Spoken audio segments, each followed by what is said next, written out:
یو مسله د اذان متعلق دا اهم مسله ده او اکثر خلق دی کی د دې خیال نه ساتي.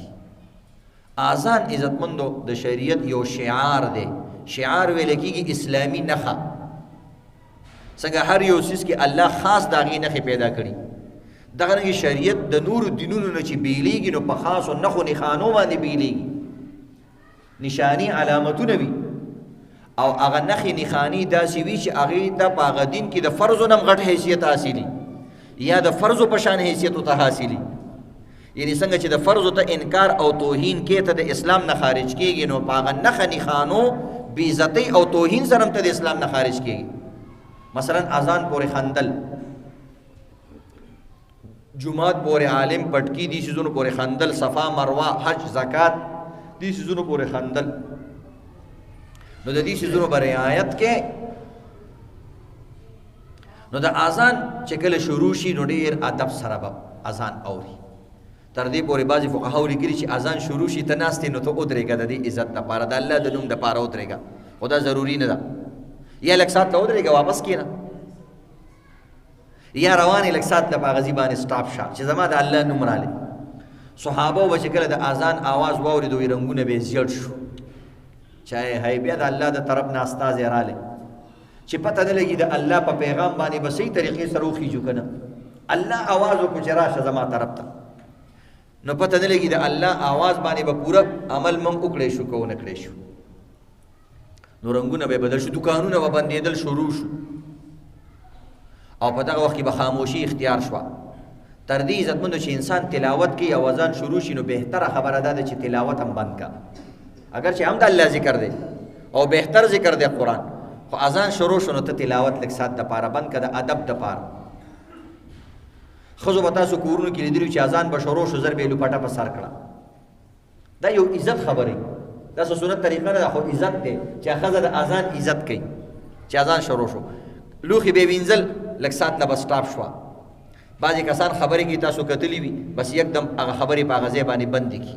دا یو عزت دی، موږ خپل دین له ورکوو، موږ خپل الله له ورکوو او د خپل دین شعایرو له ورکوو، دا بهتره خبره ده.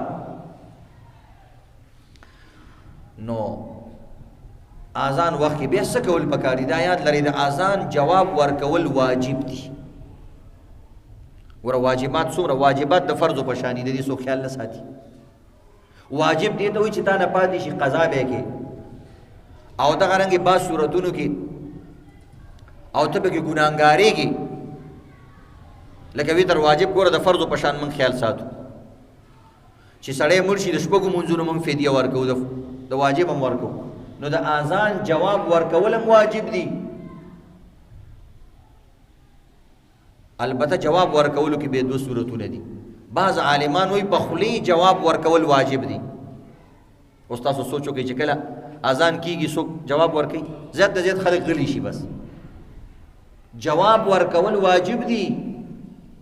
البته زموږ امام حنیفه رحمت الله علیه چې جواب دوه قسمه دی، یو په بدن جواب ورکول دي، فعلی جواب پریکټیکل چې موږ ورته ویو بس مونځ له روان شه او جمع له ځان ورسوه، دام د اذان جواب ورکول دي. ځکه هغه وایي حی علی الصلاة، مونځ له راشه او ته روان شوې نو تا جواب ورکو که عمل سره دی جواب ورکو، کردار سره او فعل سره دی جواب ورکو، نو دا جواب واجب دی.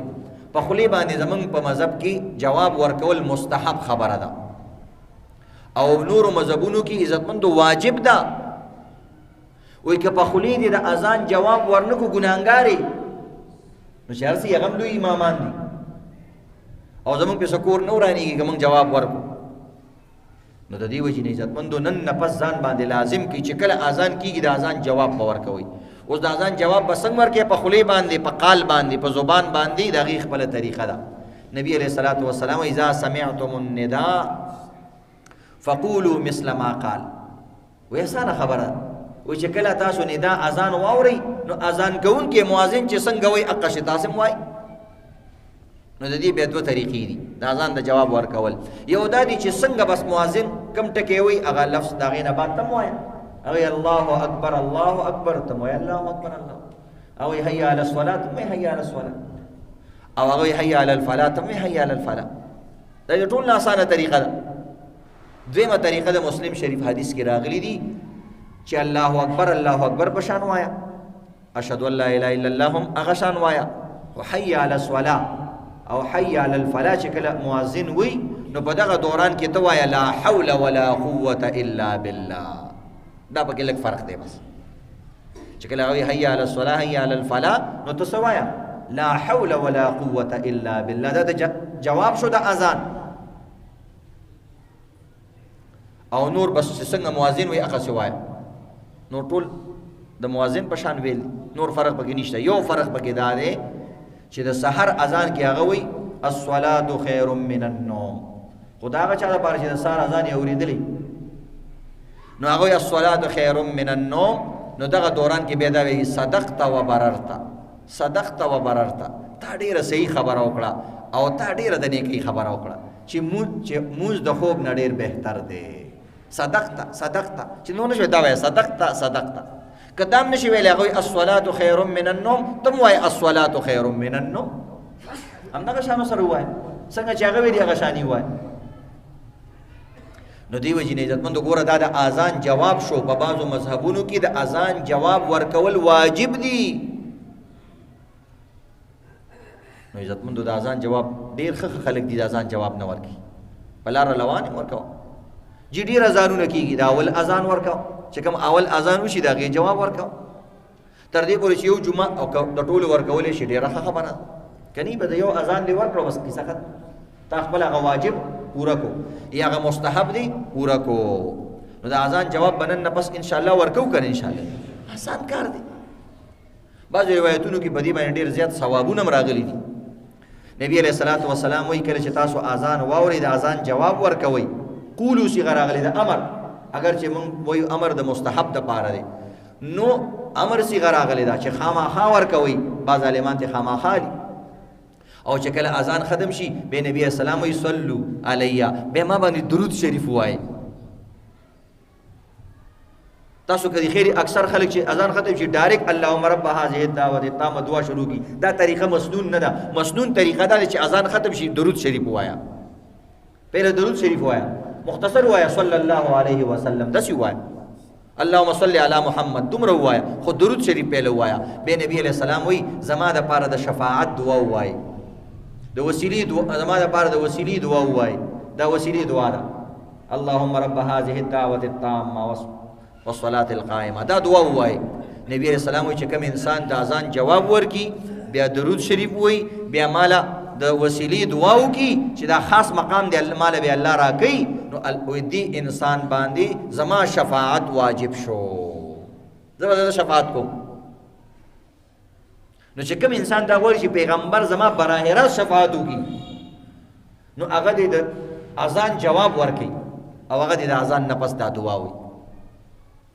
نو قیامت پر نبی اسلام یې کی کم کسانو چې اذان جواب به ورکاو او د مون اذان نه پس به دعا کوله چې کم کسان لا سوچت کی او ټولی نو نبی علیہ السلام تبا الله دا شفاعت ورکړي یا الله تا ویل زبستا شفاعت قبلوم د دې باره کې زما شفاعت ته غټول به جنت تلار شي. د چا به شفاعت خپل زوی ورکړي، د چا به شفاعت حافظ صاحب ورکړي، د چا به قاری صاحب ورکړي، ستا شفاعت به سردار دو جهان محمد رسول الله وکړي. او په څومره ورکوټي عمل باندې حفظ پکې نشته، قرآن یادول پکې نشته، صرف دغه اذان جواب ورکول دي، درود شریف او دغه دعا ویل دي. نو د هر مسلمان دا خواهش دی چې پیغمبر زما شفاعت وکړي. نو د دې لپاره دا یو آسان عمل دی. نو ان شاء الله دا بدن نه بعد شروع کوو کنه ان شاء الله آسان طریقې سره.